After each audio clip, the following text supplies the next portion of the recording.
Can you take us back? And this is difficult, but that night, 2 nights ago in your apartment, you told police you heard something. Yes. Can you describe what you heard? It sounded like somebody just kind of, not necessarily like it was screaming, it was yelling, and it was high pitched. Mm-hmm. And it sounded to me like it was possibly just an argument, Mm-hmm.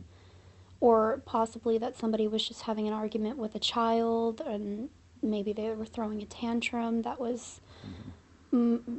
my first impression. When I heard it going on for a little while, it sounded like it was coming up from upstairs, from our upstairs neighbors. Mm-hmm. And I called out our back window where James said he was going to be sitting, Mm-hmm. and I asked him if he was hearing anything, but I heard no response from him. And then I immediately called him to find out where he was. Mm-hmm. Yeah. And it wasn't unusual for you to hear that kind of a No, ruckus around the because building, right?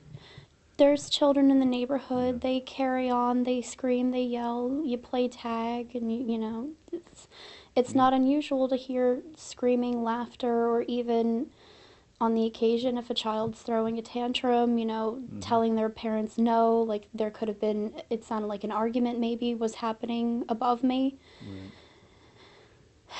and that it was just maybe some words being exchanged, that somebody was just having a hard time dealing with Mm-hmm. maybe anything that was going on with them at the time. Yeah.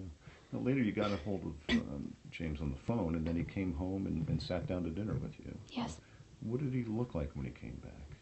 he was very sweaty, and he was covered in what looked like mud to me, dried mud, on his clothing from about his chest down to his shoes. Now you know that it was not mud. Unfortunately, yes, I was told later on that he did it, and it was, in fact, blood, and it was Skyler's blood. Um, I mean, I know this digs up a lot of emotions in you, but I mean, you never saw this coming. This guy was nice to you. He was He a was the decent sweetest person. person I ever met ever since the very beginning. Mm-hmm. He was always offering to take care of me. He was begging me to go out with him, to give him a chance, Mm-hmm. telling me he was so different. He would give anything to be my boyfriend at that time. And I just turned him away for 2 or 3 weeks. And then after that, I was like, you know what? You're such a sweet guy. We need to maybe see where this is going. Yeah. And there was no sign that you ever picked up on that he might be capable of any kind of violence. Not, not as far as I was aware. The only time where he indicated anything of that nature was when someone was coming at me or harming me, that he would hurt somebody defending me or himself. He never gave me anything that he would just be violent just out of nowhere or unprovoked. Right. So he came home to have dinner, and he was covered in what you thought was mud. And then a little bit That's later, exactly what it looked like. yeah, and then a little bit later, the police showed up. Yes. What did they say, and what did you do? They asked me if we knew about the disappearance of a young girl in the area, and I assumed because when James came home, we saw the police cars, and he said something that he was concerned because he heard a woman yelling for someone, and that if it was a child, they would probably be pointing the finger at him. And I told him, well, you weren't there. You didn't do it. So don't worry about it. If they come to our door pointing the finger at you, you tell them where you were. They'll find out. They'll verify that, and you'll be fine. Why do you think you said they'd be pointing the finger at him? Because of the incident that happened 2 weeks previous on Easter weekend. Mm-hmm. And he talked to you about that incident, didn't Yes, he did. he? What did he tell you happened? He told me that two young girls came to our door, knocked on our door, And when he opened it, they asked if they could use the restroom. Mm-hmm. He let them in, and they locked themselves in the bathroom. And then he told me they began to freak out and started claiming that the door was locked or Mm-hmm. whatever, and that they came out screaming, and that one of the young ladies was struggling to open the door, Mm-hmm. even though the front door was unlocked. Right. And that one of her friends, the other girl that was with them, was just basically apologizing greatly because she told her friend to stay calm and she wasn't. Right. And then the police came and talked to him about that Yes. incident? And were you there? I was out for a walk, but I came home just as the police were leaving. Mm-hmm. And they came back later on. One police officer came back and asked if we had any pets. And at the time we were considering a pet Mm-hmm. that we were allowed to have. We're not allowed to have anything furry in our apartment, so Right. he was considering a bird.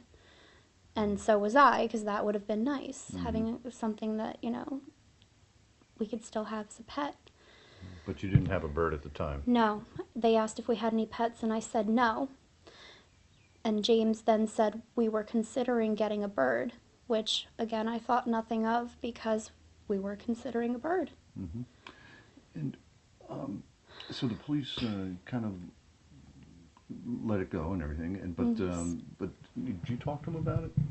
Yes, he told me later on that day that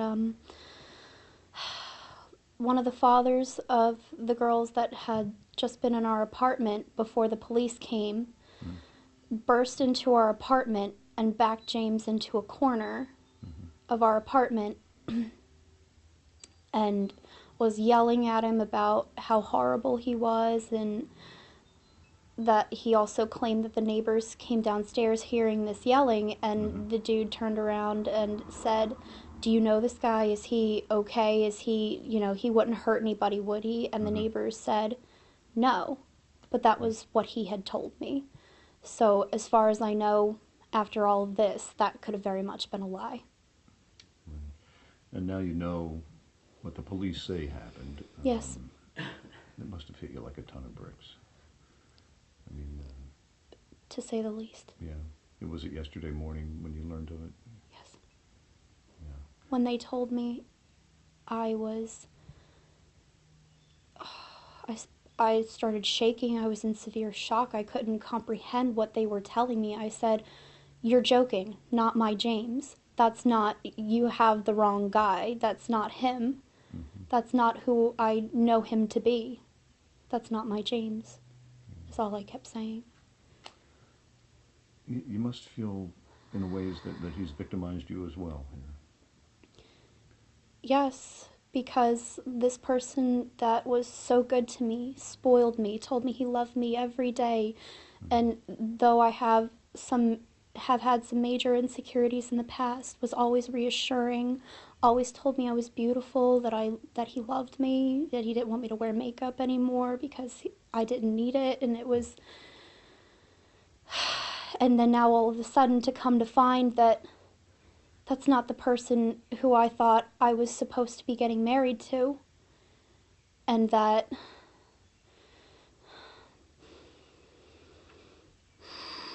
sorry, Take a breath. Yeah, okay.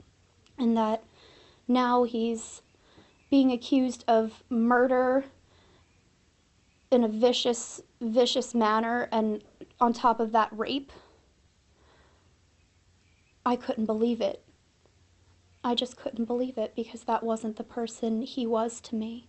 He's the person you were going to spend your life with. Absolutely. I wouldn't have stayed with him. I wouldn't have been with him had I known that that's who or what he really was.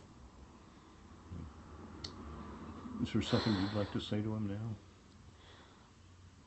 now? The only thing I want to know is why. But I know no matter what, he can't There is no right answer. There's no words. There's no words. I have nothing to say to him. Mm-hmm. And I don't plan on talking to him in the near future or at all. Yeah. You must feel that you were with a monster at some point and didn't know it. Yes, I do. He was wonderful to me, and he was the kind of guy where you could ask him to do anything for you and he would. Mm-hmm. And he wouldn't, he wouldn't be expecting anything out of it. He wouldn't be expecting anything in return. And then to turn around and hear that he did such a horrible thing, I felt like I was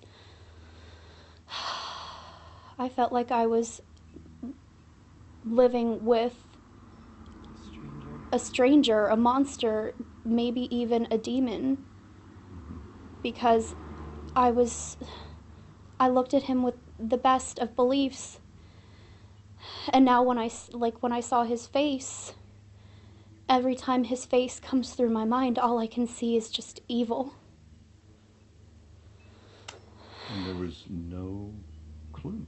I mean, No, nothing to suspect anything. No. And we had always been fairly honest with each other as far as I knew. Mm-hmm. He never gave me any indication. I made him swear to me Easter weekend that he was telling me the truth. He looked me in the eye, made him look me in the eye and say yes. And that's when I told him no matter what, I will stand by him as long as he's continuing to be honest with me. I would help him in any way I could to continue to maintain his innocence. Right. Now you do know the truth. And now I feel like I can't get my last year and a half back of my life that I spent with him, thinking that even though when times were hard, I was still so happy. Do you wish the police had done more on Easter weekend? Absolutely. If something had honestly seemed off, especially when they stopped by and questioned him and I together when they were at the door later on after I'd gotten home, I was waiting to hear back from the police to see if there was any further investigation or anything, because that was odd. Mm-hmm. And it was just odd to me. I didn't think that he had honestly done something this, I don't even know what, horrible.